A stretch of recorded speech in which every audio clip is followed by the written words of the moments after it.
এটা হচ্ছে সার্কাসের হাউজিং এবং লটারি খেলার গেট। চারিপাশে এগুলো সব দোকান হচ্ছে। এই দেখেন,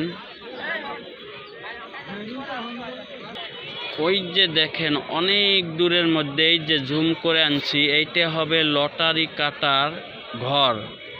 জয়দেবপুরে যে কুটির মেলা হয়েছিল সেই মেলা এখানে হবে, কোনাবাড়ি 22 মাইল 12 নং ওয়ার্ড। এবং দেখেন বিভিন্ন প্রকার খেলনা। মেলা শুরু হবে 25 তারিখ। দেখেন হাউজিং কিভাবে তৈরি করছে। আজকে 18 তারিখ এবং সার্কাস এই হাউজিং শুরু হবে 25 তারিখ। আরও 7 দিন বাকি। দেখেন আজকে শুক্রবার, অনেক হাজার হাজার লোক এমনি ঘুরতে আইছে দেখার জন্য, যেটা বলে শেষ করতে পারবো না। অনেক লোকের সমাগম। এখনো কাজ শেষ হয় নাই, আরও 10 দিনও শেষ হবে কি না হবে সন্দেহ। দেখেন ভাই সিমেন্ট পর্যন্ত নিয়ে আসছে।